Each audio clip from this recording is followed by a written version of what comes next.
Queridas, sejam bem-vindos, bem-vindas. Sou consultora de aplicação Master aqui, já trabalho nessa área há mais de 20 anos. A minha formação é em gestão de pessoas, conheço o e-social desde o princípio, passei por todas as pedras, por todas as dores, errei, aprendi, ajustei. Então, eu posso aqui colocar para vocês todo este meu aprendizado. E também me lembro, na época que a gente fazia o PPP datilografado, que a gente tinha toda aquela substituição, né, Tiago, que aconteceu, acho que foi em 94, que as empresas tiveram que organizar as suas casas, da DSS 8030, então a gente já evoluiu tanto, por isso que este novo assusta. Então, convido agora a Quintina para que faça a sua apresentação. Oi, pessoal, boa tarde, sou a Quintina, sou consultora técnica do Madu, e junto com a Marta, com o Thiago, estamos aí então para a gente conversar um pouquinho, né? Eu tenho uma formação técnica em segurança do trabalho, sou formada em administração, a graduação e pós-graduada em gestão de pessoas. Mas a gente tem um constante aprendizado, né? Então, essa troca que faz com que cada vez a gente se aperfeiçoe mais, a gente troque ideias, inove, construa, e nós estamos aqui, então, como a Marta disse, para facilitar o caminho das pedras que todos temos, né, com todas essas alterações legais, com todas as questões de legislação. Então, a gente é um facilitador, nós estamos aqui para traduzir e poder auxiliar vocês que alcancem o objetivo sem tantas dificuldades, né? Tiago, manda lá. Bom, boa tarde a todos, né, que estão aí ao vivo nessa sexta-feira. E é uma sexta-feira, como a Marta colocou, muito gostosa para a gente, né? Eu acho que a gente olha para trás. Eu lembro na reunião de briefing nosso, né? Aí acho que a Kim falou alguma coisa. Como eu estou fazendo uma duas, abri uma duas, Marta, que legal ver o Thiago usando o Madu. Madu? Né, isso aconteceu, começou aqui essa parceria lá atrás, né? Quando a Marta me procurou, acho que o Luiz que tinha indicado, né? O Luiz Medeira, para a gente trabalhar no Madu, né? Na transição do PPRA para o PGR. Isso já faz tempo, né? A gente trabalhou muito nisso. Eu passei a usar o Madu depois disso também, então aprendi. A gente ainda, né? Rotineiramente acaba sempre dando uma dica ou outra, suporte, né? Todo mundo que está aqui provavelmente seja usuário de Madu, se não vai ser, tá? Né? Tipo, vendas, né? Tipo, alguém dá uma porcentagem.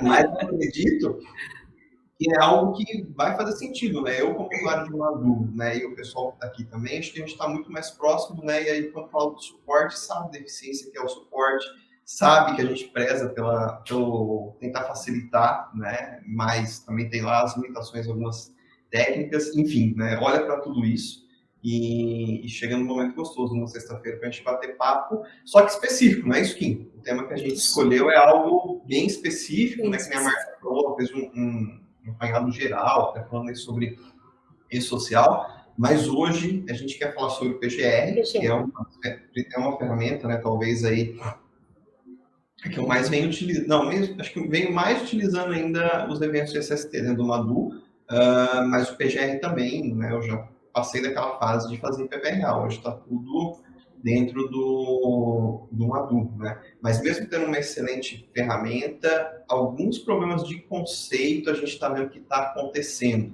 né? E acho que foi isso que virou a chavinha ali do pessoal da Madu, do Metadados, que me chamou para falar sobre isso. Aí quando vocês me chamaram, vocês falaram assim, a gente assistiu um vídeo, né? Me mandaram um vídeo da City. Isso. Eu lembro o nome do auditor, eu tenho escrito em algum lugar aqui, não vou achar agora, mas que ele fala sobre os principais Rodrigo Vaz. Rodrigo Vaz. Auditor fiscal.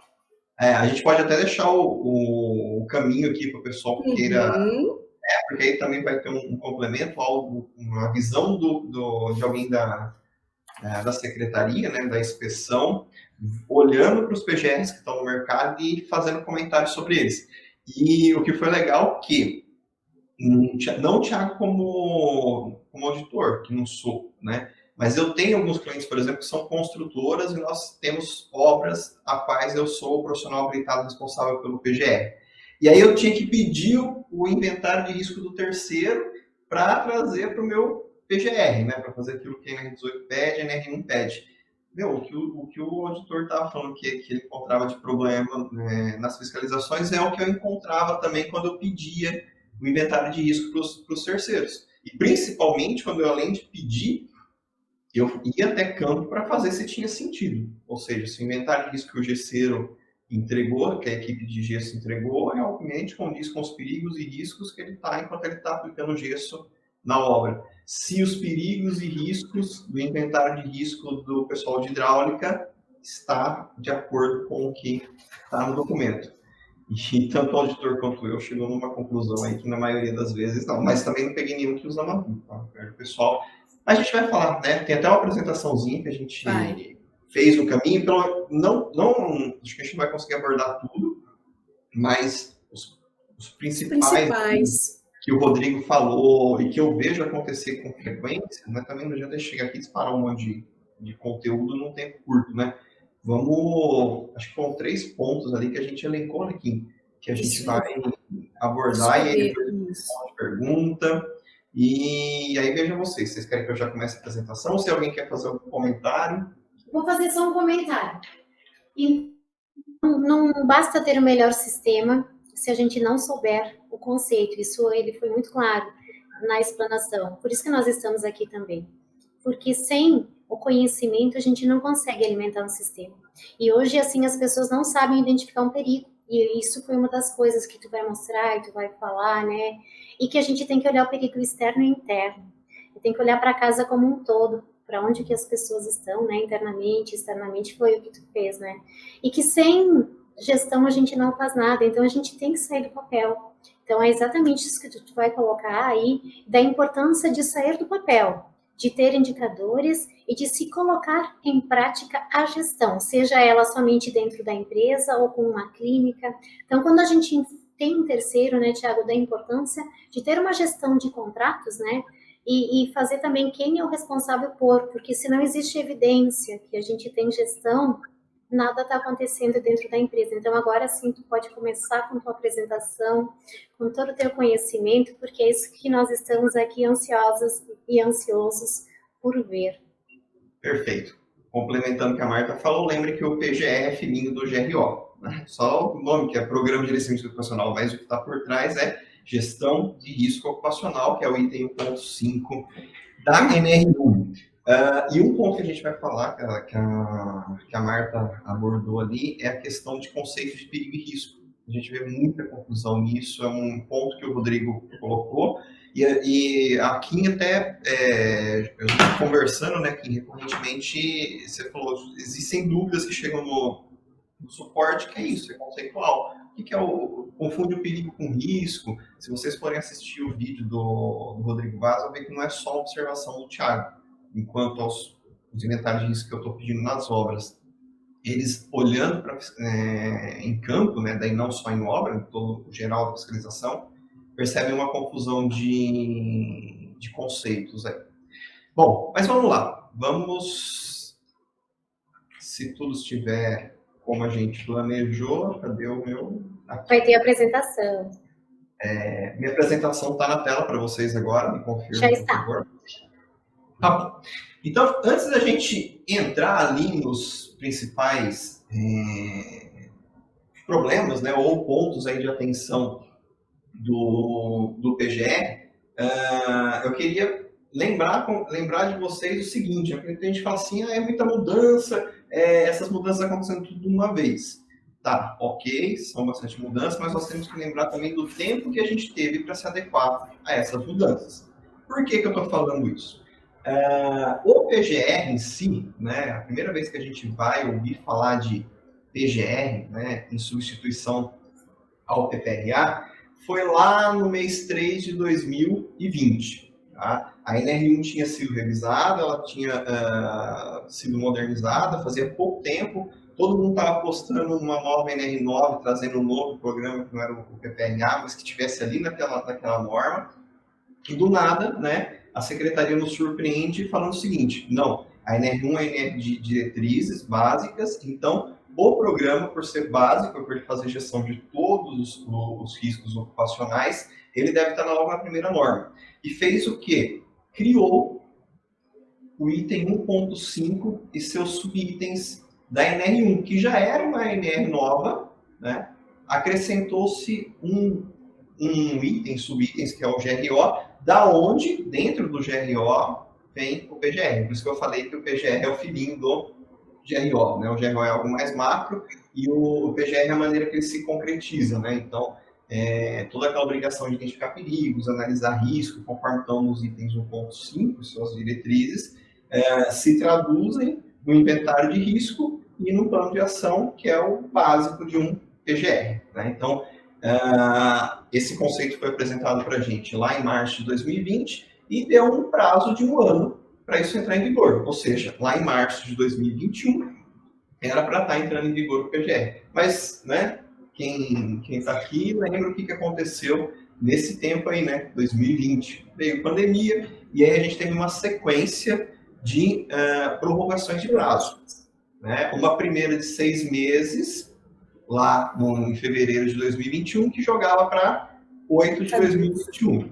E logo depois, nós tivemos uma outra prorrogação, né, para o comecinho de 2022. E essa sim, aquela que aconteceu. Que ninguém acreditava, né, Thiago?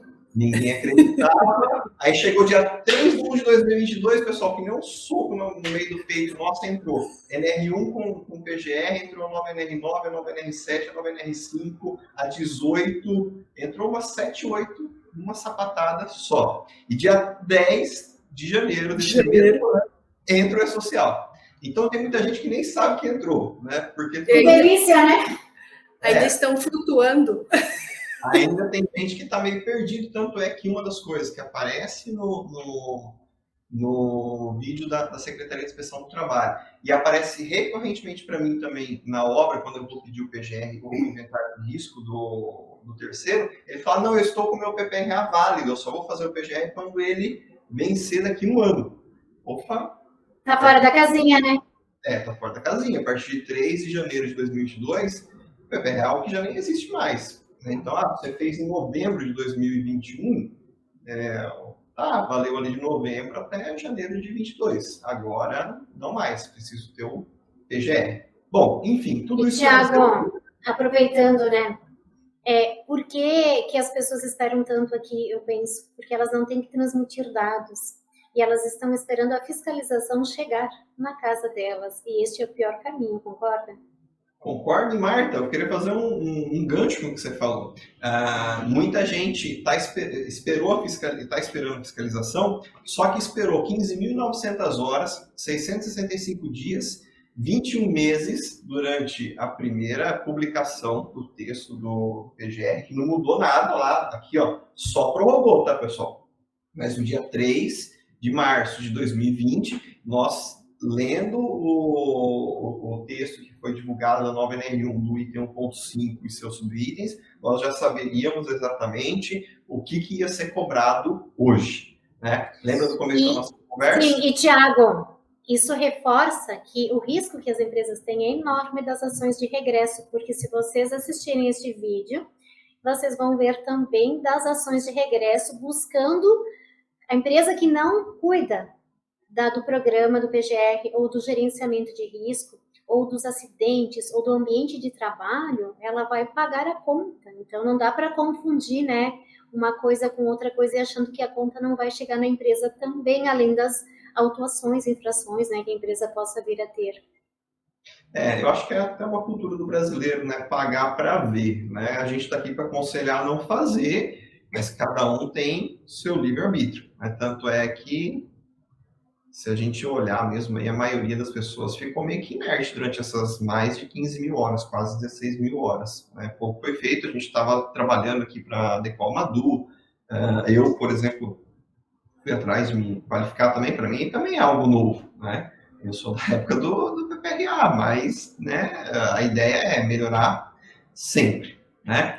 Falando a gente tem bastante resistência ainda de alguns profissionais com relação a essa virada de chave, né? Sabendo que PPRA não existe mais e ainda se detém aquelas informações usando aquele critério lá, não, mas ainda está válido, né? E aí a gente tem uma certa resistência bem grande quanto a isso. É um despreparo para o conhecimento do novo. Sim, né? Enfim, o que aconteceu com o PPRA? Não mais. Morreu. Temos PGR. Só que o que está provavelmente na cabeça de uma porcentagem, eu não vou dizer maioria, acho que não é a maioria, tá? Mas alguns ainda estão pensando o seguinte: só troquei a capa, né? Aquele PPRA que era sem risco de acidente ergonômico, só tinha o físico, o químico, vou abreviar aqui para não ficar muito longo, né? E o biológico, só troca a capa, chama isso aqui de PGR. E ainda coloca uma data de validade, né? Caiu do cavalo, porque se você deixar de identificar os riscos de acidente e os ergonômicos, ou os agentes, né, ergonômicos e de acidente, com certeza é algo que a fiscalização está vendo. Assistam um vídeo do Rodrigo para não... E ele fala muito, né, Thiago, da NR17, que é preciso também olhar ali os perigos no que tange ali a ergonomia, né, ergonômicos, né? Porque a NR17 ela foi revisada também recentemente e ela aproximou da NR1. Né? Elas estão conversando quando você fala em levantamento preliminar de perigo. Então, no levantamento preliminar de perigo também você faz um levantamento dos preliminar dos agentes ergonômicos para definir se precisa, por exemplo, ter uma análise ergonômica ou não. Antes, toda a empresa precisaria ter pelo texto que está. Então, até para você conseguir esse tipo de, vamos dizer assim, de exclusão, de não necessidade de fazer uma análise ergonômica, tem que estar muito evidenciado no seu levantamento preliminar de perigo. E vamos ser sinceros, né? Se a gente olhar só para agente físico, químico e biológico, dava até para numerar a quantidade de riscos possíveis que ia aparecer no documento. Era só você pegar a NR15, olhar lá a quantidade de físicos que tinha, de químico, que daria uma quantidade maior, mas também nada monstruoso, né? O sistema conseguiria fazer isso, por exemplo, fácil, biológico, você teria uma lista ali. Agora, quando você transpassa isso para o risco de acidente, para o agente mecânico, é muito maior, é muito mais variado, né? Até tem, eu sigo alguns caminhos, por exemplo, nas minhas análises. Geralmente, risco de acidente, eu saio procurando por atividade de NR especial. Então, por exemplo, eu pego todas as NRs especiais e faço um check se tem aquela atividade, aquele equipamento ou aquela instalação. Por exemplo, nessa empresa aqui tem trabalho em altura, né? Por quê? Porque eu estou olhando NR35. Essa empresa tem trabalho com eletricidade, porque eu estou olhando NR10. Nessa empresa tem operação com ponte rolante, porque eu estou olhando para NR11. Aqui tem presença de líquidos inflamáveis, porque eu estou olhando para NR20. Então, perceba o quanto de perigo que você tem só nessa listagem. E aí, depois a gente vai entrar nesse conceito, né, de perigo e risco, mas eu tenho que lembrar que um perigo pode gerar vários riscos. Então, essa multiplicação que sai de um para o outro faz com que a quantidade de número de agentes aqui seja muito maior do que no PPRA. Né? Dificilmente você não tem uma atividade com risco de acidente, mesmo que ele seja baixo. Talvez no escritório seja bem pequenininho, queda de mesmo nível, bater contra uma gaveta, mas sempre tem um risco de acidente ali. E ergonômico, né? Você faz o levantamento preliminar, se aparecer, provavelmente vai aparecer. Aqui é onde eu percebo que os escritórios, as atividades administrativas passam a ser vistos dentro de um programa de gerenciamento de risco. Porque quando você fala em PPRA, no escritório, agente físico, químico, biológico, é muito longe. Agora, no ergonômico, é a realidade. Então, percebe que ele começa a ser mais democrático. O PGR começa a abraçar mais trabalhadores. Né? Lembra que os riscos psicossociais, em 2 anos, serão os principais motivos de afastamento de B91 para a Previdência Social. Quem estava olhando para isso? Análise ergonômica. Tá bom. Quantas empresas tinham análise ergonômica? Muito poucas. Agora o que eu faço? Faço pré-filtro no meu PGR. Se o nível de risco justificar, eu vou para uma análise ergonômica. Se não, se der um nível de risco baixo, eu mantenho os controles aí, só fico vendo se vai ter alguma mudança, controlando biologicamente, mas estou olhando para esses trabalhadores. Né? Então, Thiago, deixa eu só aproveitar e fazer um gancho quando tu fala desse nível de risco, né? Esse nível de risco eu vou conseguir identificar através da matriz, da aplicação da matriz de classificação, né? Correto. Né? Essa, por exemplo, acho que é a maior novidade do PGR. Né? O PPRA não falava numa obrigação de determinar nível de risco. O PGR fala. Então, o inventário de risco, ele vem com informações, né, com análise, na verdade, da severidade e da probabilidade, que a gente vai ver, inclusive, logo mais aqui, para determinar o nível de risco. E aí você classifica, né, se o risco é pequeno, alto, médio ou alto. Essa classificação pode ser maior, com mais possibilidades, né, não só baixo, médio, alto, pode ser trivial, moderado, substancial, né? Existem possibilidades diferentes. A NR1 não travou isso, né? Ela disse que o nível de risco deve ser o resultado da análise da probabilidade versus severidade, mas não injeção em nenhuma matriz. A gente pode usar a matriz que nós quisermos. Existem algumas normas, eu vou trazer o exemplo de uma aqui que eu uso, que é bem simples, que é da VS 8000, uma matriz 3x3, mas pode ser uma 4x4, uma 5x5, e vocês conseguem cadastrar essa matriz dentro do Madu. Bom. Você vai responder, Thiago, a pergunta. Nós temos aqui um participante que ele faz a pergunta: qual a diferença entre aqui o Cássio? A pergunta é para você explicar sobre a diferença de perigo e risco, né? Você está com a figura ideal aí para fazer essa explicação, né, Thiago? Exatamente. Quem que perguntou, Marta? Cássio Seixas. Ô, Cássio, seguinte, para nunca mais errar a diferença de perigo e risco. O que a gente tem na tela aqui é um tubarão, tá? Esse tubarão, ele é um perigo, tá? Por que o tubarão é um perigo, Thiago? Porque, por definição, você pode ir lá no anexo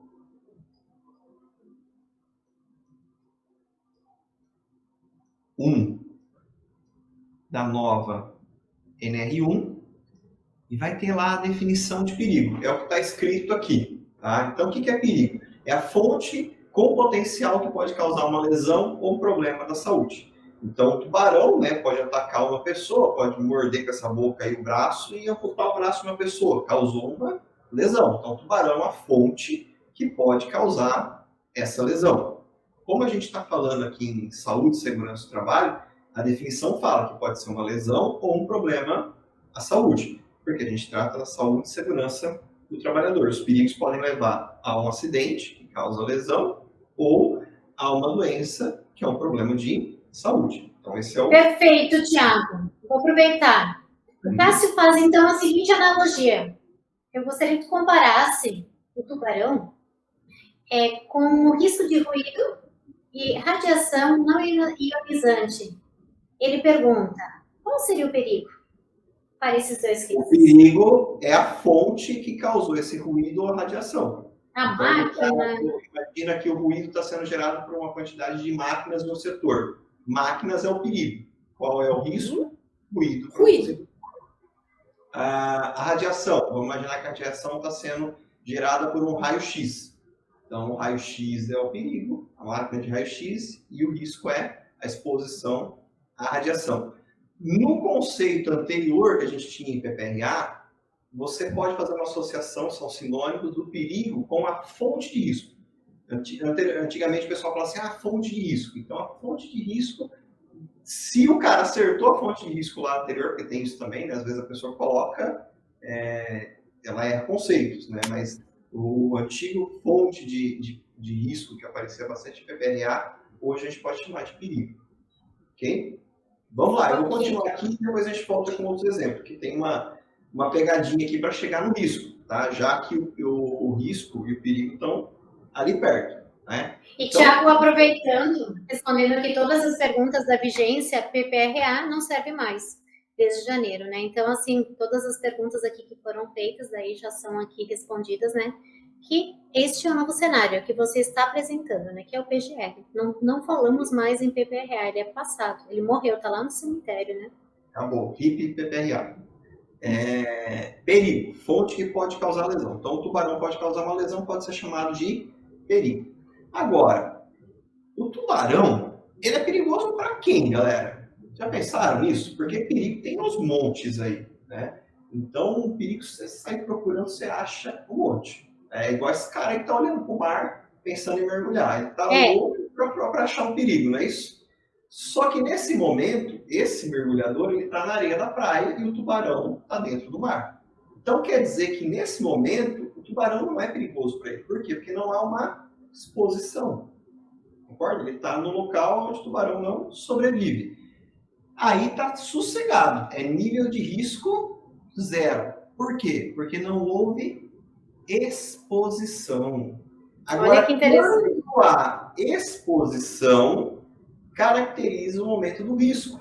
Então, risco é igual exposição ao perigo. Nesse momento, esse mergulhador está em risco de ser atacado, de ter o braço mordido pelo tubarão. Por quê? Porque ele está exposto ao perigo. Então, Quintina, vamos comparar com o nosso trabalho. Quando eu dirijo um carro da Metadados, eu tenho um perigo, concorda? Sim. Perigo, carro. Mas nem sempre. Quantas vezes por ano eu me exponho? Eu estou exposta, né? Tá, eu vou pegar esse gancho aí da Marta, então. Vamos lá, a Marta fez uma analogia no dia a dia dela. Então, ela tem que se deslocar da casa dela até a Metadados. Tá? Existe perigo ali? Sim. Qual que é o perigo? O veículo, o trânsito, né? Esse veículo vai andar no trânsito. O trânsito é uma fonte que mata anualmente, sei lá, milhões não, mas milhares, né? Não tenho cidade, então eu vou ficar na casa dos milhares, né? Com certeza o trânsito mata milhares de pessoas por ano, né? São Paulo ali é um motoboy por dia na marginal. Então o trânsito é uma fonte que pode causar lesão. A Marta se expôs ao trânsito? Sim, ela pegou o veículo dela e andou pelas vias, né, até chegar na Metadados. Qual o risco que ela correu? O risco de um acidente de trânsito, de alguém vir bater no veículo dela. Então ela tem o risco de acidente veicular gerado pelo perigo trânsito ou veículo. Esses conceitos, né, dependendo de quem está olhando, pode variar um pouquinho. Tá? Agora, uma coisa interessante também é que a gente pode medir o risco. Por quê? Porque o risco é uma combinação da probabilidade da ocorrência de um evento ou exposição perigosa a agentes nocivos e da gravidade das lesões ou problema de saúde que é causado por essa exposição. Olha a palavra exposição aqui. Não falei que risco é igual exposição a perigo? Não é isso, né? Ou exposição tem como eu avaliar a probabilidade de ocorrer o quê? Uma lesão, né? Nesse caso aqui, uma perda no braço. E qual que é a gravidade disso? Aí eu determino o nível. Tiago, eu vejo que aqui é a base de tudo, né? Para se construir algo. E se eu deixo fora essa fase, se eu não entendê-la direito, eu vou ter problema lá na frente, concorda? Concordo. Por eu isso gosto muito de um exemplo que tu usa sempre, da empilhadeira. Eu vou até parar de compartilhar minha tela aqui, que essa é boa. Então vamos lá. Se vocês não entenderam nada com o tubarão, né? O tubarão ali ficou muito complicado. A maneira mais fácil de entender perigo e risco é o seguinte: você substitui a imagem do tubarão pela sua sogra, tá? Aí você vai entender bem. Né? A sogra é o perigo. Qual é o risco? Ela vir para sua casa e ficar uma semana lá, né? Brincadeira, pessoal. Não tem nada a ver com essa questão da sogra. Só uma piadinha que sempre a gente faz nesse momento. Mas realmente tubarão não é algo que está dentro do ambiente de trabalho, a não ser que a gente esteja falando de um cara lá que trabalha num aquário, né, na Flórida, né? Trabalha bem longe, acho que do que tem esse padrão brasileiro aqui. Tiago, me dá um exemplo de um perigo e risco no dia a dia.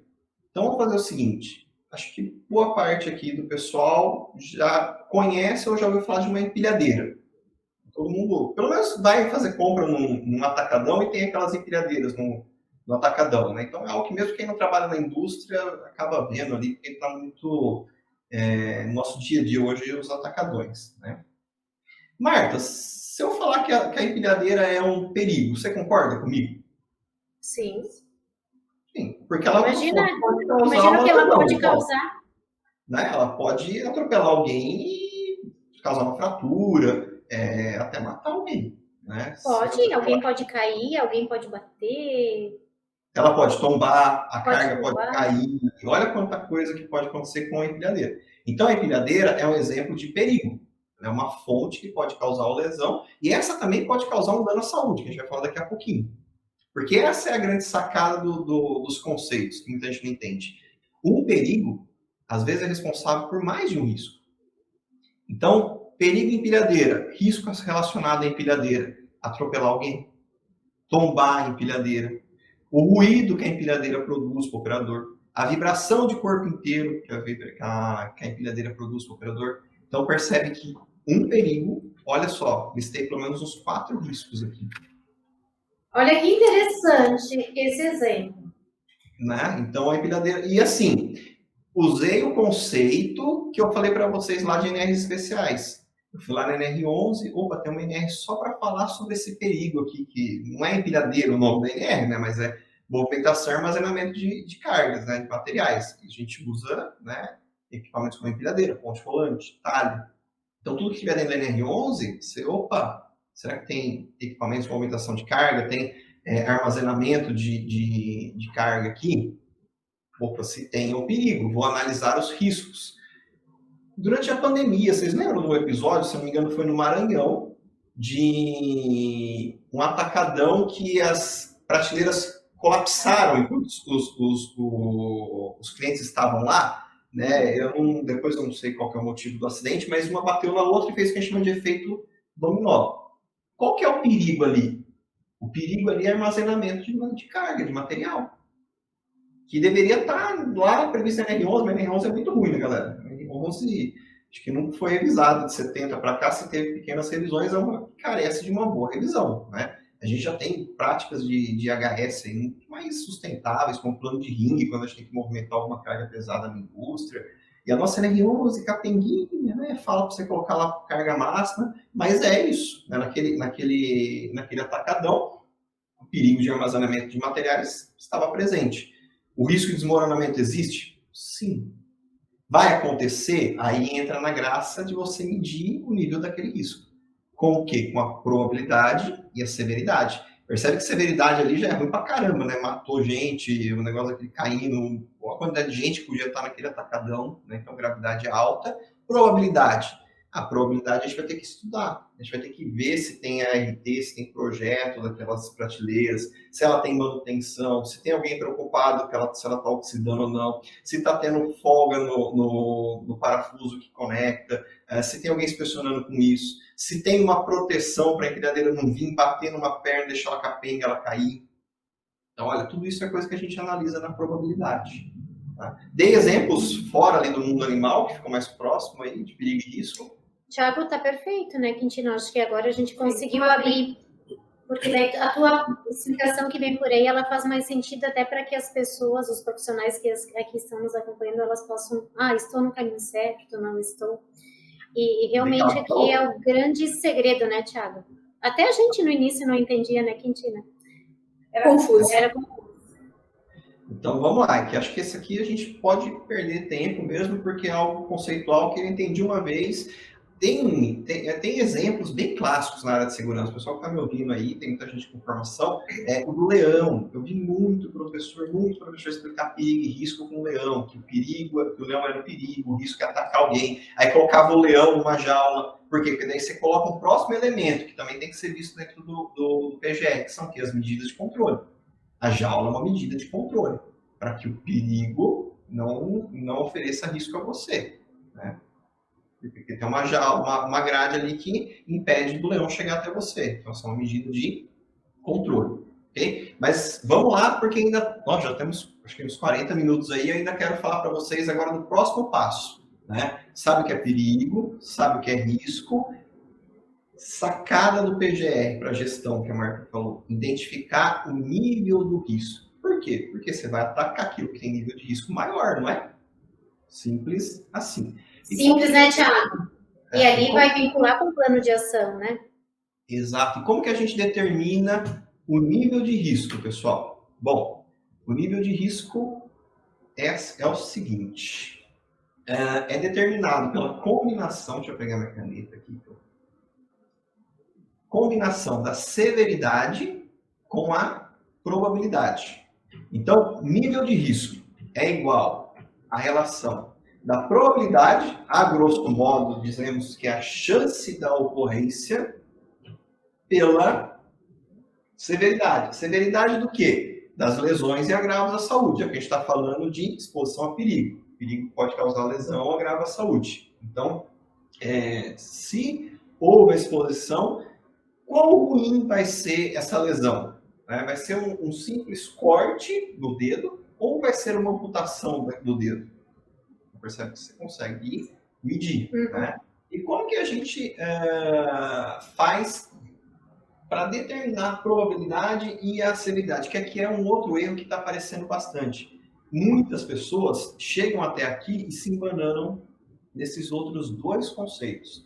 Ou seja, na severidade da lesão ou agravo à saúde, vem aqui e coloca morte. Não, né? Essa é a consequência, que é um outro item do PGR. Mas o quão ruim é morrer? Bom, morrer é uma severidade mais alta possível em qualquer escala. Então, se a exposição àquele risco há a possibilidade de uma pessoa morrer, por exemplo, trabalhar a 20 metros de altura, a severidade sempre vai ser alta. Aí os controles que existem no ambiente de trabalho vão na probabilidade. Então, o pessoal fala assim, ele trabalha em 20 metros de altura, mas tem linha de vida e tem cinto de segurança e tem treinamento. Ou seja, a severidade ainda continua sendo alta, porque cair daquela altura, né, no caso de uma falha no equipamento, continua sendo muito grave, só que a probabilidade abaixou. Tá? E para escolher cada um deles, tem critério? Lógico que tem. Na probabilidade, então, que é onde mais mexe ali, né?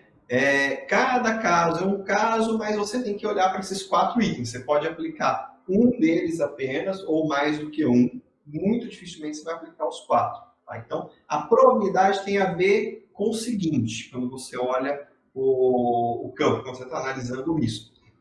Para aquele risco, né? Os requisitos estabelecidos nas normas regulamentadoras estão ok ou não estão ok? Então, se eu estou analisando um trabalho em altura, né? A NR35, né, diz que eu preciso ter treinamento e ter a minha saúde considerada apta através do exame médico, entre outras coisas, colocando só 2 itens. Se eu chego no lugar e o pessoal que trabalha em altura tem treinamento e tem o ASO, né, sendo feito para apto a trabalho em altura, a probabilidade é menor do acidente acontecer do que algum lugar onde isso não está acontecendo.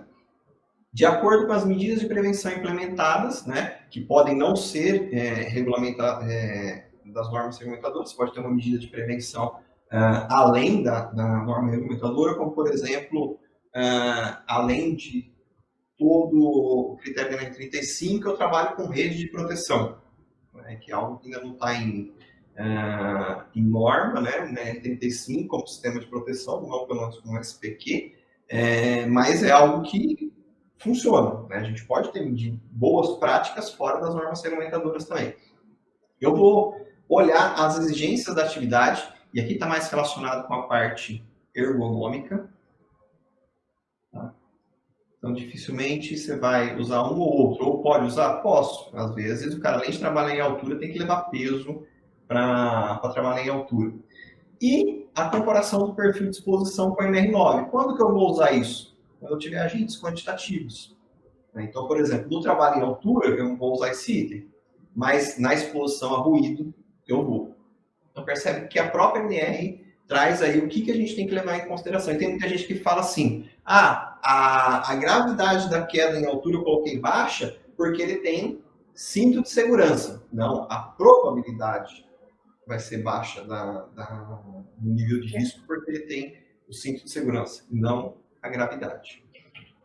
E a severidade, então, Thiago, o que eu levo em consideração?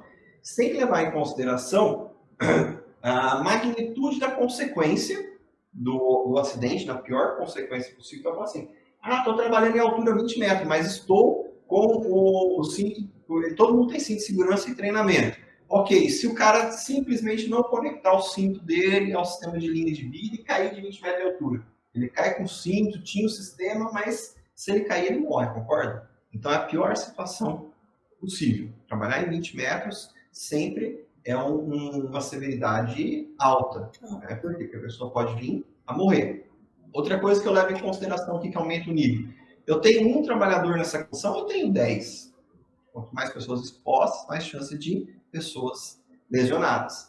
E uma outra coisa que eu tenho que olhar, isso aqui provavelmente não seja muito dia a dia, mas para grandes companhias, grandes atividades pode ser algo preocupante, são as consequências ampliadas de um acidente. Vou dar um exemplo. Acidente da Vale, de Brumadinho e de Mariana, né? É um acidente que aconteceu dentro, né, da mineradora, só que ele extrapolou, né? Matou gente fora também, porque a lama invadiu o rio, área rural baixa e inundou casa.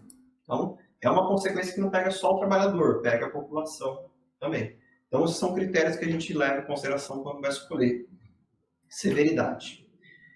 Dito isso, vamos olhar para um exemplo prático. Então, eu trouxe aqui uma das matrizes de risco mais simples que eu conheço, que é da BS 8800. Ela é uma matriz que a gente fala 3x3. Por que 3x3, Thiago? Porque ela tem 3 probabilidades por 3 gravidades. 3 probabilidades, 3 gravidades. Tá? Então você coloca assim, a pior situação, mediana e baixa. É uma mais simples possível. Então, a probabilidade da pessoa cair de altura. Altamente improvável, improvável ou provável. O quão ruim isso vai ser para aquela pessoa se ela cair daquela altura? Levemente prejudicial, prejudicial, extremamente prejudicial. Vamos imaginar que trabalho em altura sempre vai ser extremamente prejudicial se a pessoa cair, mas é um trabalho em altura, assim, que é uma empresa top trabalho em altura. Todo mundo tem treinamento, cinto em dia, exame médico, sistema de linha de vida projetada para atividade. Assim, é altamente improvável que venha acontecer um acidente. Qual vai ser o nível de risco de acordo com essa planilha? Essa matriz, onde essas duas informações se cruzarem. Nesse caso, altamente improvável se cruza com extremamente prejudicial no risco moderado. Então, Thiago, essa análise eu preciso fazê-la olhando para o meu cenário, olhando para as NRs. Se eu estou com tudo em dia, estou exatamente ali com um risco enorme, mas é difícil de acontecer porque a empresa está tomando todas as medidas. Olha aqui como é bom olhar para tudo isso dessa forma, né, Thiago? Muda tudo. Não é simplesmente olhar altura e dizer altamente provável que alguém caia. Não, se a empresa toma todas as medidas, se a empresa cuida, não é altamente. Vai diminuir a probabilidade, né? E aí o seu nível de risco abaixa.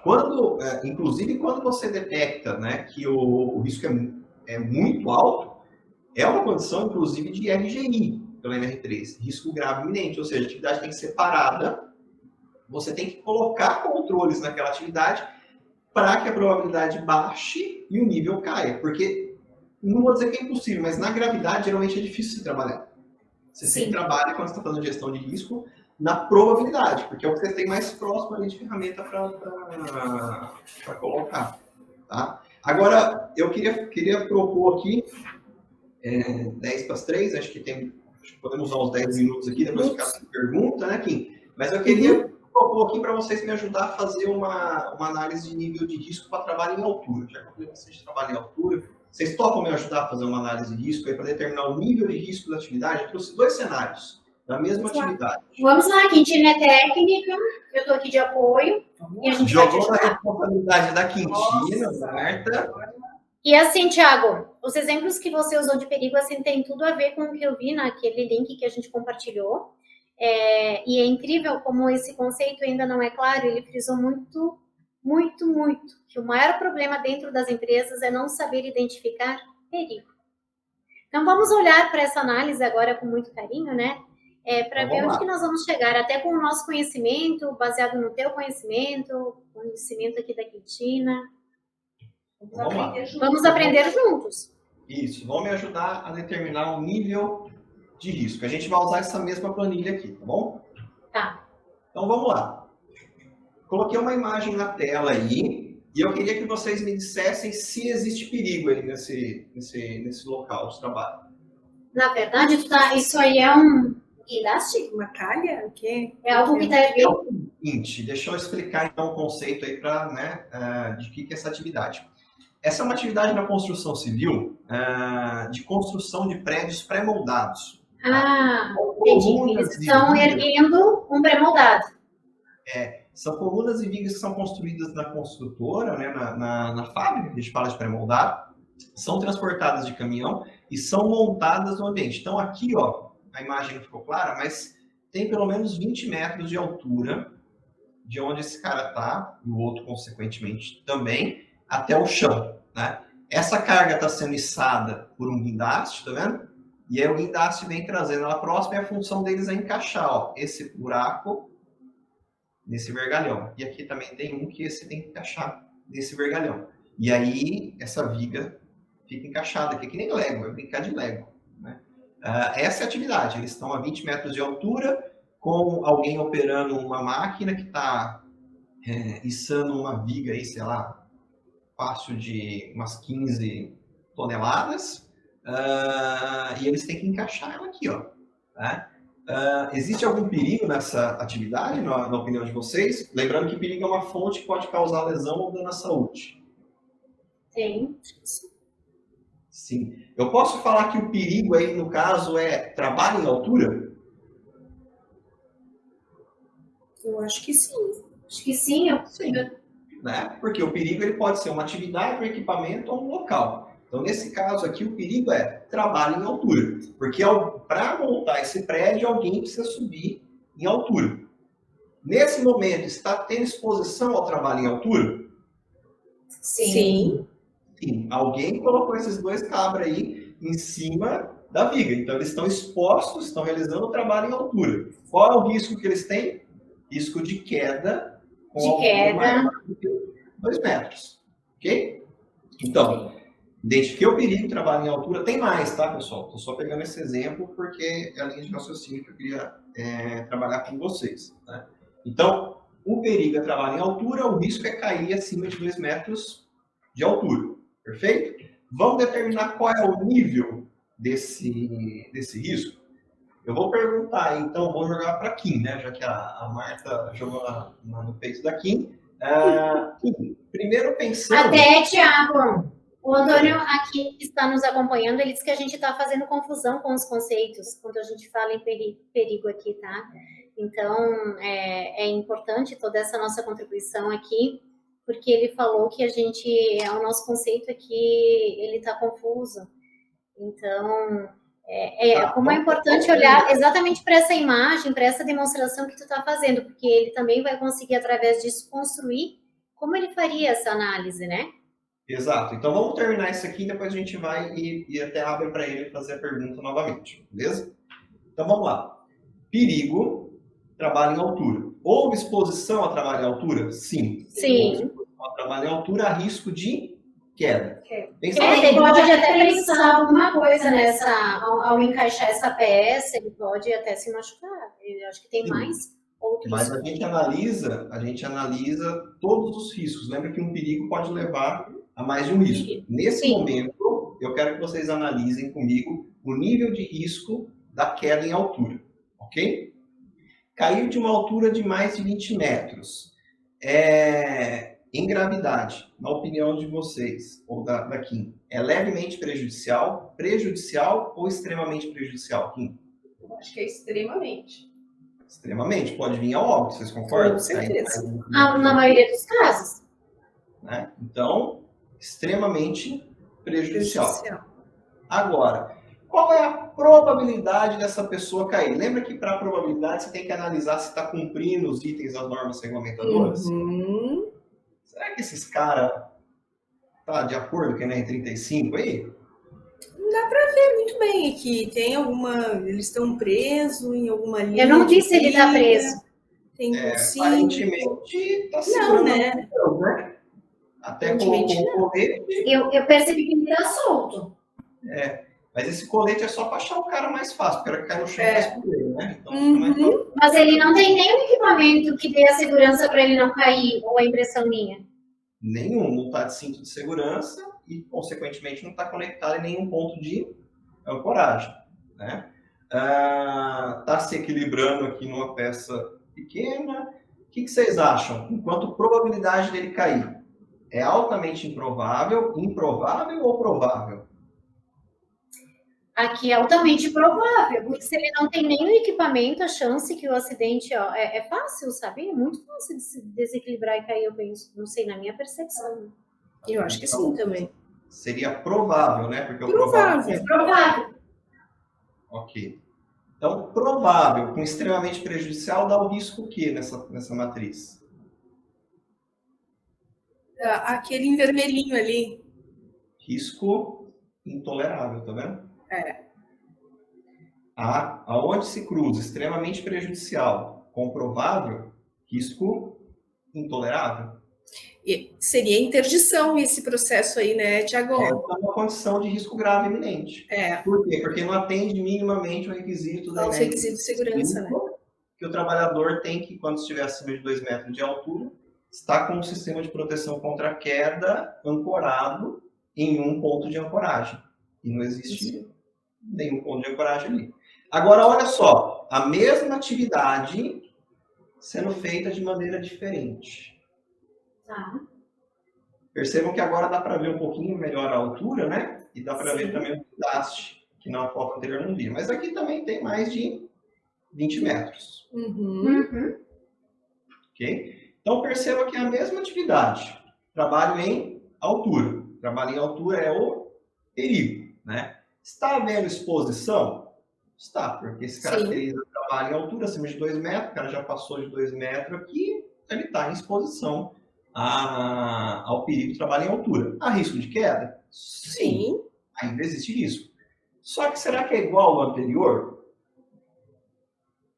Vamos ver?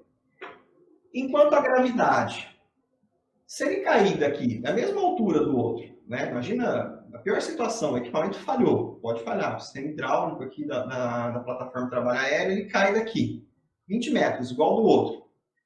A gravidade é levemente prejudicial, prejudicial ou extremamente prejudicial? Extremamente. Extremamente. Né? Isso não muda. Não muda, percebe que continua a mesma coisa. Lembra que eu falei que em gestão de risco, geralmente você trabalha na probabilidade? Isso aí. Então, quando você colocou ele, tirou ele de cima da viga, de estar equilibrado em cima da viga para fazer o posicionamento da outra, e colocou ele dentro de um cesto de uma PTA, levando em consideração que essa PTA tem plano de manutenção periódico, igual o PED NR18, que ele é treinado em NR35, que ele é treinado na operação de plataforma de trabalho aéreo, ele tem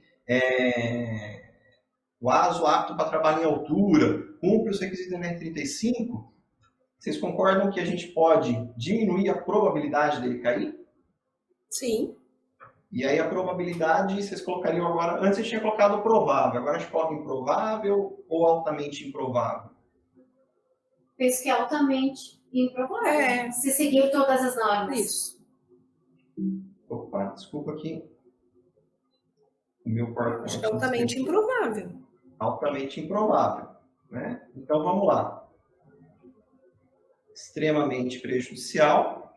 Perfeito. Se acontecer, claro. Um altamente improvável. Risco moderado. Risco moderado. Percebe que a gente sai do risco intolerável para o risco moderado. Por quê? Porque os controles que foram colocados na atividade diminuíram a probabilidade da queda acontecer. Tiago, até fica mais claro o conceito de separação perigo aqui versus o que a gente precisa avaliar com essa forma como você apresentou, que a gente avaliou, porque é a nossa realidade, né? Daí eu olhei para aquela fonte que eu tinha lá, o guindaste, o meu trabalhador está lá em cima, eu preciso ter aquele olhar, bom, eu tenho perigo sim, quais são as NRs que eu preciso me atentar, o que a empresa precisa fazer aqui, gestão e ter, para depois ter ali na minha matriz o resultado. Dependendo do meu resultado lá na matriz, eu vou ter que ter um plano de ação, vou ter que ajustar a casa, e por isso que a gente fala que a gente precisa de evidências de tudo isso, porque num primeiro momento eu posso me deparar com uma situação dessas, mas eu vou criar um plano de ação e vou ajustando a minha casa. Tá certa essa minha interpretação, assim, de como eu faço toda essa gestão? Sim, só tem que tomar o seguinte cuidado, que nem colocar no PGR que o risco é intolerável é meio que um tiro no pé. É um tiro no pé.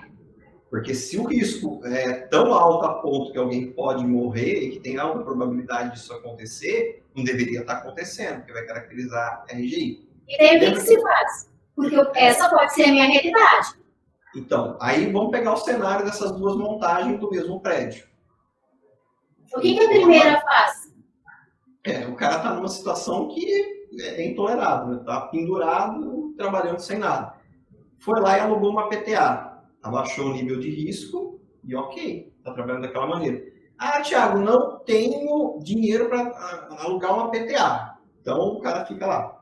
Não, tenta uma solução, né, financeiramente mais barata, embora eu desconheça para essa atividade uma solução melhor do que a PTA. Mas minimamente, há uma outra situação, outra possibilidade ali que ele poderia, pelo menos, ancorar aquele trabalhador, que seria abraçar a viga que ele está em cima com uma fita de ancoragem, se conectar ao talabarte com o absorvedor de queda, porque ele tem um fator de queda maior do que 1 ali, ele vai cair e para depois ser segurado pelo ponto de ancoragem, porque ele está acima do ponto, e tem que ter absorvedor de queda.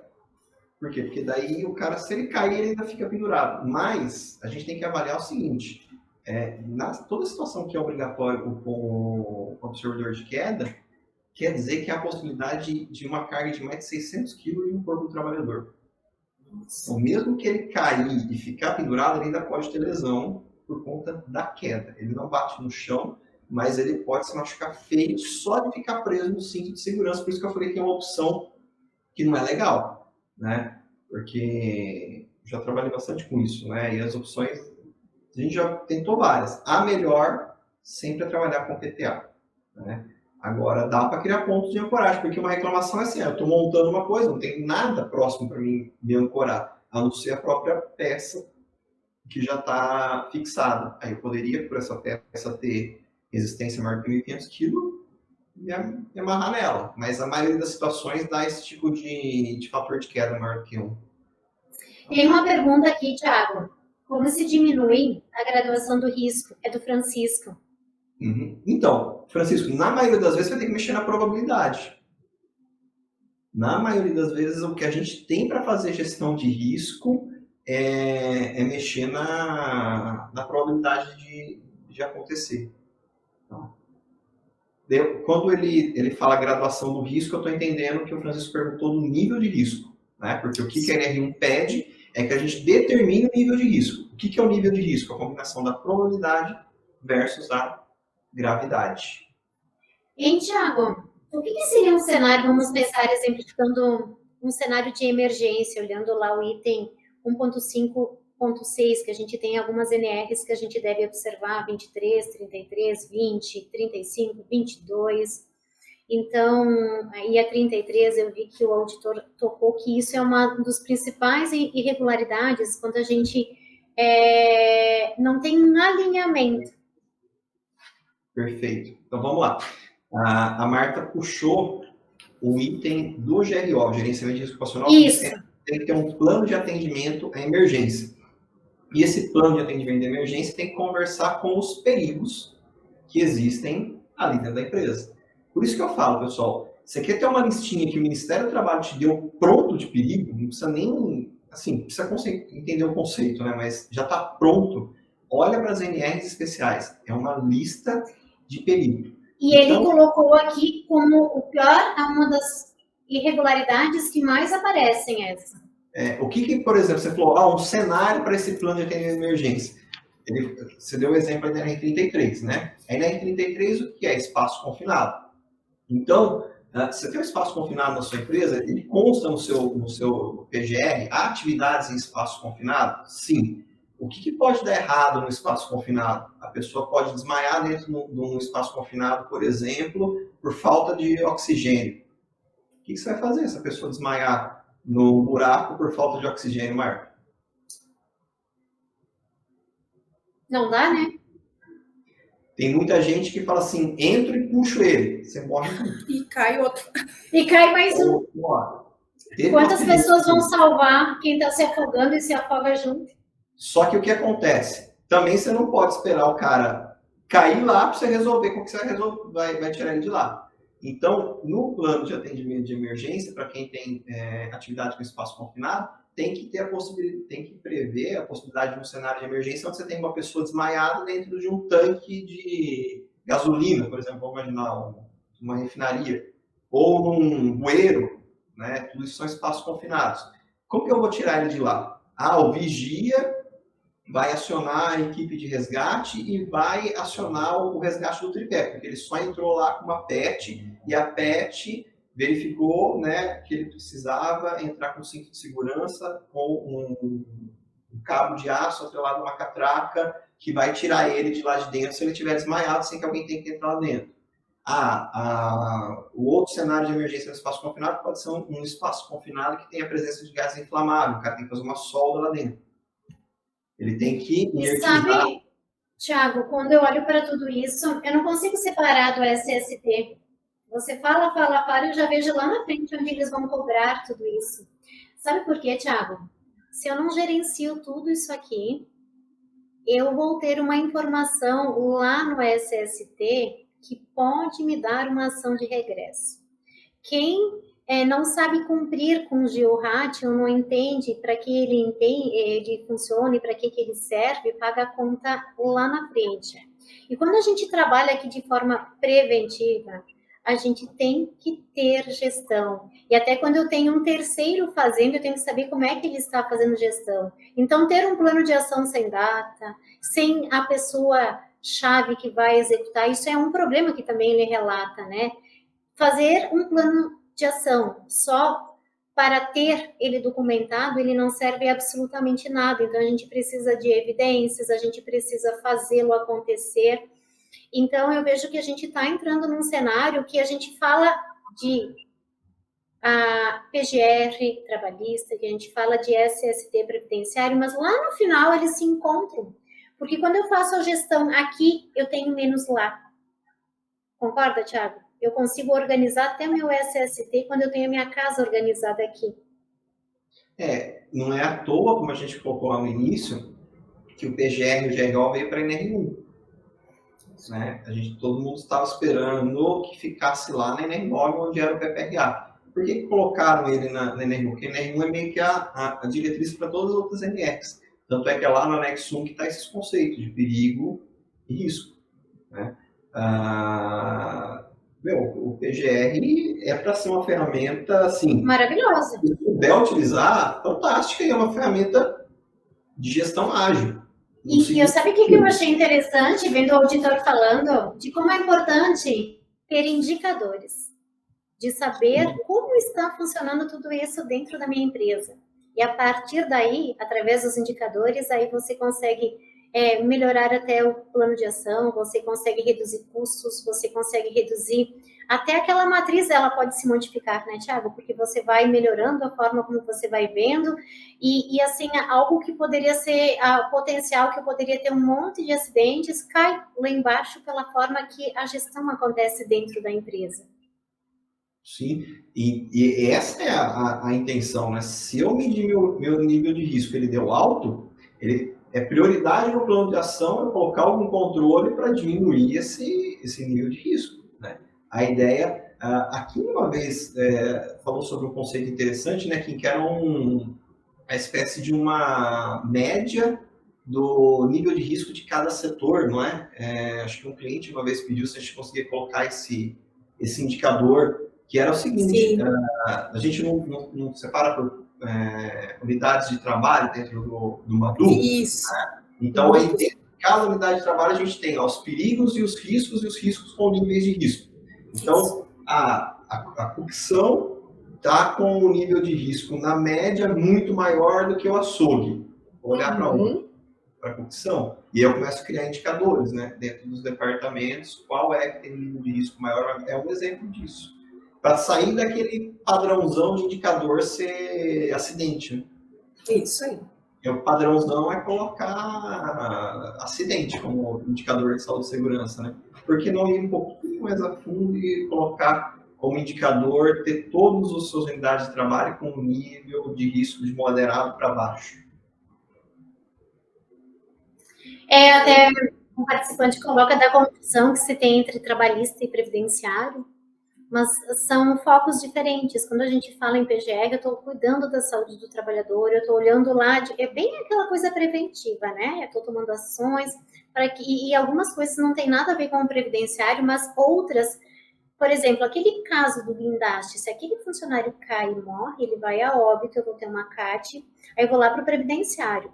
E assim eu posso ter uma ação de regresso, concorda, Thiago? O que é uma ação de regresso? Eles vão perceber que eu não estou cumprindo com nada disso. Você vai lá para a sua matriz, agora eu estou fazendo uma analogia. É bem isso que o auditor falou na palestra. Você vai lá e vai perceber, e o próprio, a Previdência lá, eles estão entrando com ação de regresso e cobrando a conta das empresas que não estão cumprindo. Por quê? Um ato aqui que eu não controlo pode gerar um problema previdenciário, sim. Aquele familiar pode vir a óbito, aí vai ter um benefício, vai ter um custo que será e pode ser cobrado da empresa. Estou errada, Thiago?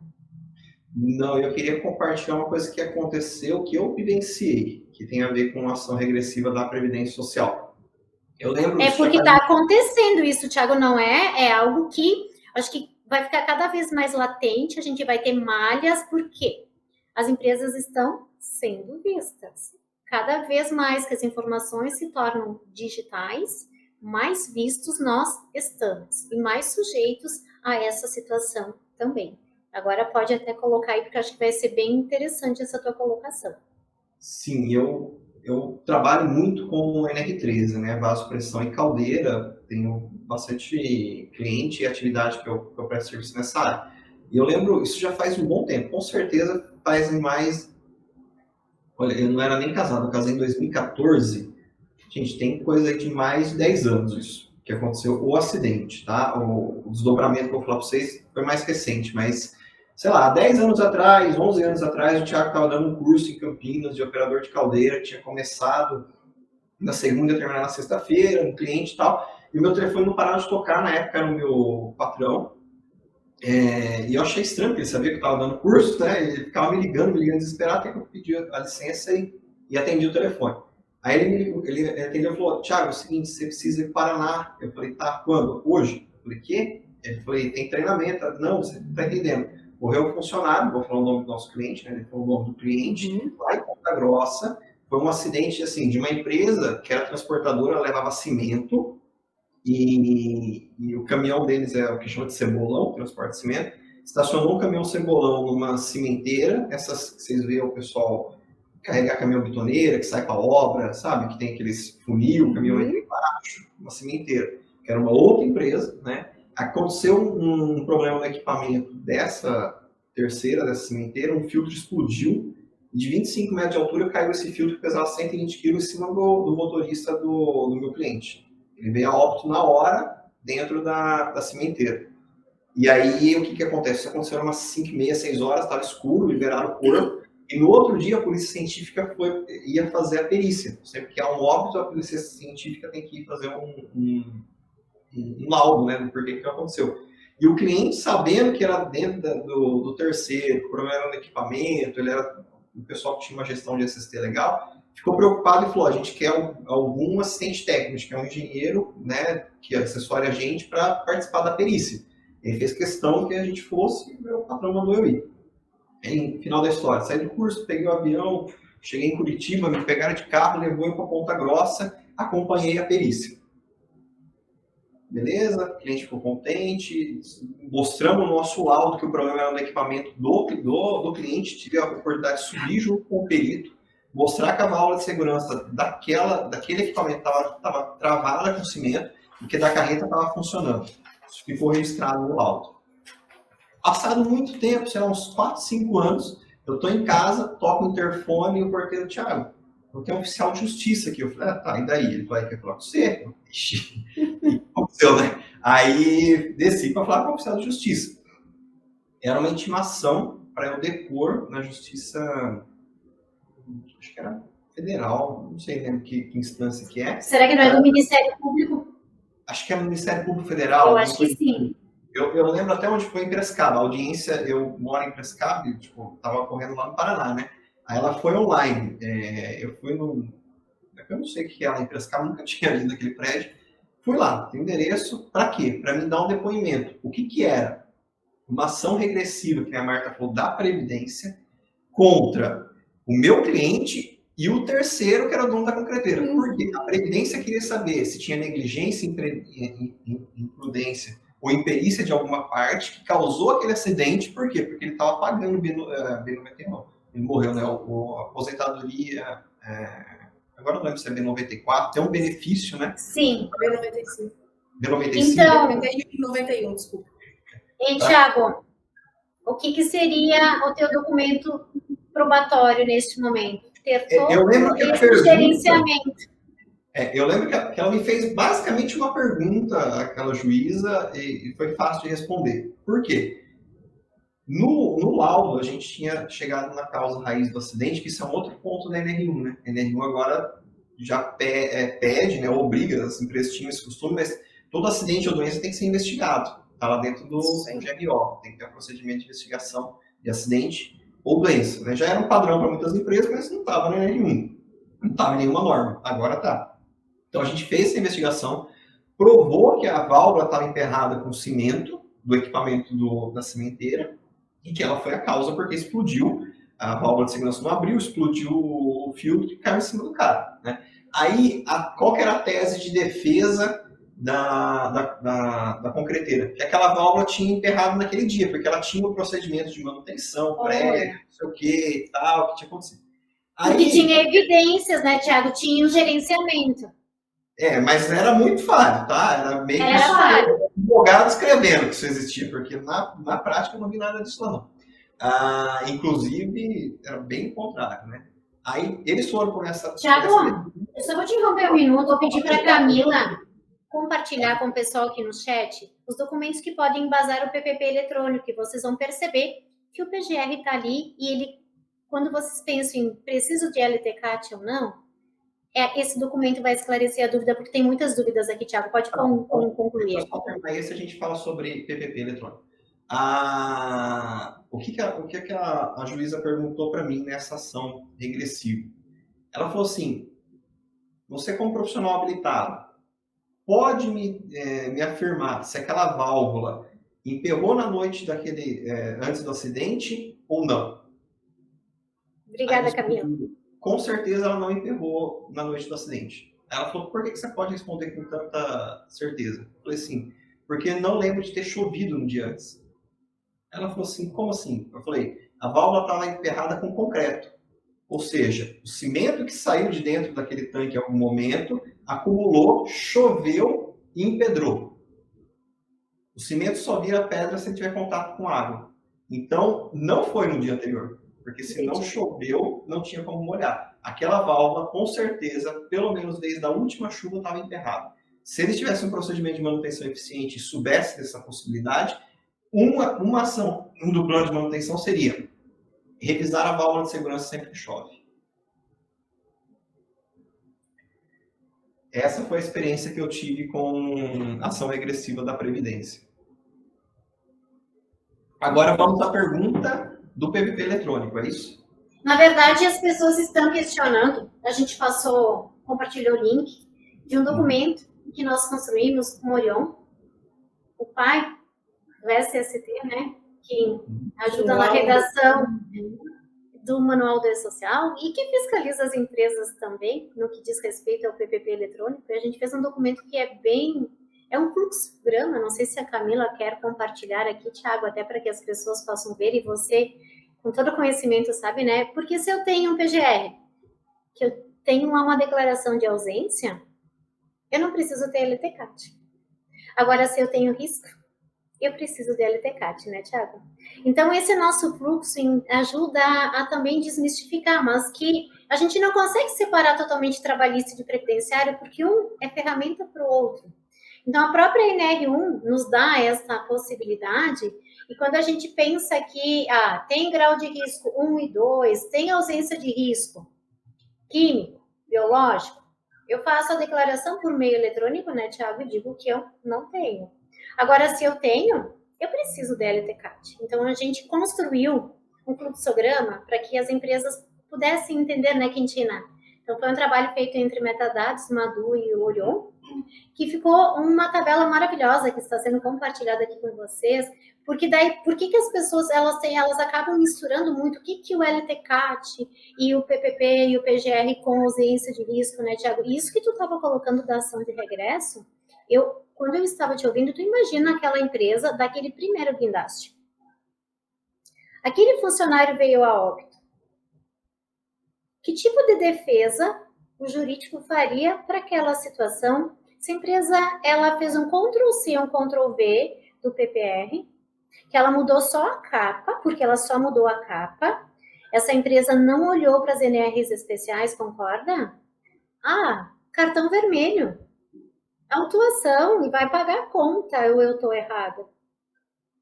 Com certeza. Se ela copiou, por exemplo, o PPR e trocou a capa, não entrou agente de acidente, né? Só tinha o físico, químico e biológico.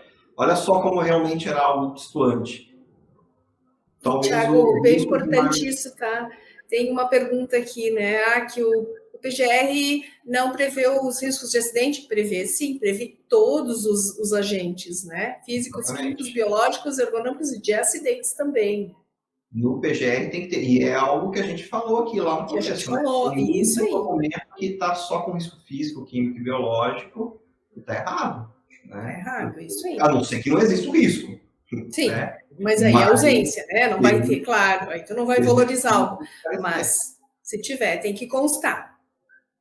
É porque uma pessoa colocou, mas NR1 não diz nada sobre riscos de acidentes. Não? Isso é uma pessoa que colocou aqui, é Boreal Contato. Ele fala de todos os riscos.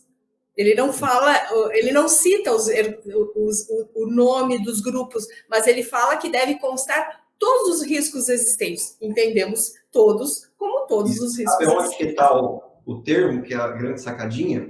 O GRO é Gerenciamento de Risco Ocupacional. Por definição, risco ocupacional é agente físico, químico, biológico, ergonômico e de acidente. Lembra do PPRA? Era prevenção de risco ambiental. O risco ambiental é só os insalubres, físico, químico e biológico. Então, pela isso que tem que ambiental profissional. Conceitos. O auditor foi muito claro. As pessoas não estão condizentes ou não estão conhecendo todos os conceitos. O Antônio coloca aqui, Marta, tem muitos querendo usar os dados do PGR para lançar no e-social, quando o documento para este fim é LTCAT. Tem risco? LTCAT não tem? Choro. Aí vocês olhem esse fluxograma que nós colocamos aqui para vocês, ele foi construído juntamente com o Orion, sabe? Ele ficou muito prático, é fácil de identificar. Não tem que ter LTCAT. Então, a gente precisa, né, Tiago, neste momento, conhecer conceitos, porque aqui eu acho que eles vão atuar muito, Tiago, futuramente. Assim, a gente vinha num cenário que 3% das empresas eram fiscalizadas, e olha lá, né, Tiago? E o nosso futuro não é mais 3%. Não é 3% porque com o e-social eles vão chegar nas empresas. E daí eles vão começar a atuar na fiscalização. E eu acho que esse futuro está muito próximo. Posso estar enganada, por tanto que eles falam nesta palestra de indicadores. E como é importante no sistema também a gente tratar na gestão indicadores. Eu preciso medir o que está acontecendo dentro da minha empresa para tomar uma ação, né, Tiago? Porque se eu não estou gerenciando, eu estou com o meu PPRA dentro da gaveta, que é o antigo, que é o curativo, né? Não estou trabalhando de forma preventiva, ou estou errado? Não, e está achando que o PPRA ainda vale. Que é muito que a gente está encontrando aí, falando, mas está válido ainda. Fez em novembro de 2021, não tem. Uma coisa que quando você fala aí do previdenciário, do trabalhista... É que daí, olha, Tiago, o Antônio coloca, tá errado isso, o PPRA definia somente os agentes físicos, químicos e biológicos. Mas isso mudou, eu estou até com a apresentação do auditor aqui, que ele cita todos os riscos, tá? Não é mais, o PPRA era isso, o PGR não é mais. Programa de prevenção de risco ambiental físico, químico e biológico. Gerenciamento... Ele coloca aqui, ó, até vou colocar aqui a imagem, ó, essa é um slide dessa apresentação do auditor. Ele cita todos aqui, tá? Eu vou dar um outro caminho também, que para, né, questão até de credibilidade, procure assistir o curso de PGR e GRO da Fundacentro, no canal da Fundacentro. É maravilhoso. Se tiver alguma dúvida, que tira todas. Gente, e aqui eu achei maravilhoso. Esse aqui também eu assisti e eu emiti aqui, né, Thiago? Ele é muito claro, né? Ele cita todos. E isso aqui é o auditor. E até fiz umas anotações que ele falou: a gente precisa avaliar os perigos internos e externos. Tudo precisa ser verificado. Essa etapa é fundamental e não pode ocorrer falhas. Se não identificou, a gestão está em falha. Ele foi enfático nisso. E a NR17, quem não está olhando, está com um problema que é a ergonomia. Ergonomia é uma outra novidade aí para o pessoal que ainda está na era do PPRA, né? Sabe aquela quebra de paradigma? A gente já avançou 1h30, mas valeu a pena nosso bate-papo, porque aqui, como tinham várias dúvidas, acho que a gente conseguiu sanar, esclarecer. Mas eu acho que é isso, sabe? É a quebra de paradigma, é sair de um modelo e ir para outro modelo. E isso leva um tempo, mas a gente precisa olhar com muito carinho isso, né, Quintino? Até a gente, quando orienta o cliente, a gente sempre tem todo esse cuidado do mundo, exatamente porque é um momento totalmente diferente, uma coisa é uma coisa e outra coisa é outra coisa. E elas não se misturam. Hoje é um mundo novo, né? Então, um mundo novo. Temos que nos capacitar, e é bem isso. Estamos em constante troca, nos capacitando, buscando informações, aprendendo a todo momento, né, Thiago? A pessoa colocou aqui, falta falar sobre o benefício do PGR. Eu vou falar para você a minha opinião, depois eu quero que o Thiago fale e que a Quintine faça a sua colocação, fale aí. Quem tem PGR, quem faz gestão, quem gerencia, tem o maior benefício do mundo.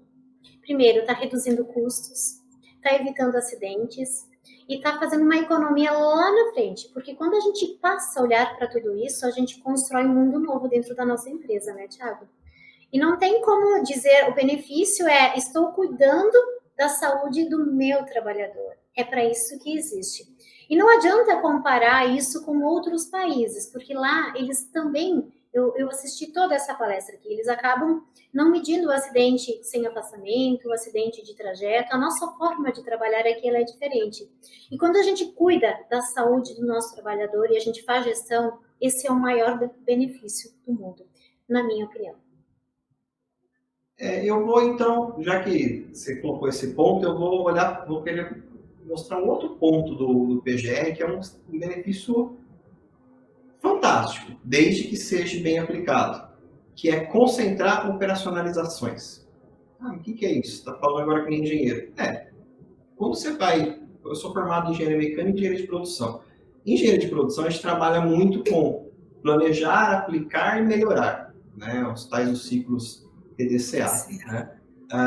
E sempre é assim, você identifica o problema, vê se ele está controlado ou não, se eu tenho que manter os controles, se eu tenho que melhorar o controle, se eu tenho que implementar um controle que não existe. Se a gente levar esse conceito para dentro do PGR, para saúde e segurança, como está dentro da NR1 e o inventário de risco pegue todos os riscos físicos, químicos, biológicos, ergonômicos de acidente, e os controles muito provavelmente vão estar nas NRs que se subseguem a NR1, você tem um local para quê? Para olhar o seu problema no inventário de risco e resolver ele no plano de ação. Entendeu? Você não tem... O PGR é formado basicamente desses dois documentos, né? É para ser simples assim que a NR1 foi escrita. O PGR se constitui basicamente de inventário de risco, que é o quê? Os perigos identificados são avaliados e são classificados, e com base nessa classificação cria-se um plano de ação, que vão ter ações que é para se manter, para se aprimorar ou se implementar, né? Então, você consegue olhar para aquilo ali como um resumo do cenário de saúde e segurança da sua empresa, se você usar isso bem feito, bem usado. Se for fazer igual fazer o PPRA para colocar numa gaveta, tudo que eu falei aqui não tem sentido nenhum. Agora, se usar a ideia de tentou simplificar muito, né? Basicamente é um inventário de risco e um plano de ação. É o que se faz, por exemplo, para produções de empresa, né? tem uma ferramenta que analisa o problema e você tem que executar aquilo que já é de praxe, ou tem que melhorar, ou tem que implementar. Isso nas empresas são feitos um plano de ação. Agora, tudo isso parece muito complexo quando você pega uma empresa pequena. E exatamente por isso que não foi engessado a NR1. A NR1 diz o que você tem que fazer, mas não diz como. Ah, eu sou uma empresa pequena, sem riscos. Ok, você consegue aplicar isso daqui com uma matriz simplesinha, igual eu passei aqui, 3x3. Não precisa usar uma 5x5. Né? Não vai ter um inventário de risco gigantesco, porque você tem menos riscos ali. Entendeu? Então, a ideia da NR1 é isso. Ela aproximou a gente da gestão de risco internacional, mas sem amarrar. Ela não fala assim, cumpra a ISO 31000, mas ela foi inspirada na ISO 31000. Tá? Por quê? Porque seria muito complexo para você aplicar isso numa pequena empresa. E aí começa também aquilo que você falou, né, Marta? As mudanças que tiveram na legislação previdenciária, e eu colocaria como destaque a IN 128, que começou a fazer conversa entre documento trabalhista e previdenciário. A primeira vez que a gente viu isso. A PGR podendo ser usado para declarar o social. Por que isso é possível? Porque agora está na IN. Então eu vejo que com esses dois ministérios, né, agora sendo um só, muito provavelmente a gente vai ter um tempo aí até as coisas se equalizarem, provavelmente usar... Que elas vão conversar cada vez mais. Para depois, né, a gente ter o que eu queria mesmo, né, porque hoje é muito complicado você explicar. Ah, tem lista de agente que faz mal para previdenciário. Tá onde? Anexo 4 da Decreto 3048. Ah, tem lista que faz mal no trabalhista. Tá onde? Tá no NR15, no NR16. Meu, não faz sentido. É uma confusão mesmo, né, Thiago? É muito confuso. É muito confuso. Mas eu vejo que estamos se encaminhando para que isso... Para unificar. Logo, logo. Logo mais. Por isso, muito importante, né? Vocês, né, todos nós temos o suporte de um software que possa fazer todas essas emaranhados de informações, né, e controles, né? O quão é importante, então, centralizar isso dentro de uma plataforma, né? Ou uma plataforma dentro de seu prestador de serviço, ou plataforma dentro da sua empresa através do seu SESMIT, e assim poder, então, gerir e controlar esses processos todos. E eu novamente reforço a gestão de contratos. Quem faz o quê, tá? Porque o cachorro tem muito dono, ele morre de fome, tá? É o exemplo próprio, assim, ó, ele não come. Então, assim, será que eu sei quem está cuidando do quê? Quem está gerindo o quê? Até onde eu tenho a gestão? E se acontecer o caso de um acidente, como eu vou fazer a defesa? Deixa aqui essa pergunta, tá? Que tipo de defesa, se você fosse chamado como o Thiago foi, você faria? Que tipo de documentos? Porque a NR deixa bem claro, e até nessa palestra ele coloca que eu posso ter planilha de Excel, mas eu tenho que ter ali tudo documentado, né? Eu tenho que ter as evidências. Então, precisamos fazer gestão. Esse é o grande segredo. Fazer gestão, senão vocês vão ganhar o cartão vermelho autuado, que nem a palestra toda ele fala assim, cartão vermelho autuado. Exatamente assim, ó, de tudo... o plano de ação, ele coloca tudo que foi aqui notificado como problema, tudo que a empresa não fez. Então, deixar a organização de elaborar plano de ação com a indicação das medidas de prevenção a serem introduzidas, aprimoradas ou mantidas, ou com a definição de cronograma, formas de acompanhamento e aferição de resultados. Se a gente não coloca data, dono, quem vai fazer, não tem valor nenhum. Então, não é só para cumprir um papel de ter, nós precisamos, de fato, fazer acontecer, né, Thiago? A gestão precisa ser real, não estou cumprindo, coloca qualquer coisa, ou entrega isso para qualquer profissional fazer. Então, por isso que eu tenho que ter um bom sistema, eu tenho que ter uma boa clínica, eu tenho que ter um bom apoio, e até aquela declaração de ausência de risco, eu não posso colocar qualquer pessoa a fazê-la, porque se tem risco e a pessoa coloca que não tem, é crime. Então, a gente tem que ter cuidado, né, Thiago? Tá aí, né? Para quem quiser. O papo tá tão bom, né, Thiago? 15h37. Eu queria que tu deixasse uma mensagem final para essas pessoas queridas que estão aqui nos acompanhando em tempo real, ou as pessoas que vão assistir depois, com informações tão preciosas. Acho que foi, assim, a conversa com Quintino, comigo, contigo aqui foi maravilhoso, porque a gente colocou fatos que de fato acontecem, que fazem parte da nossa vida e a partir de vivências que nós temos aqui.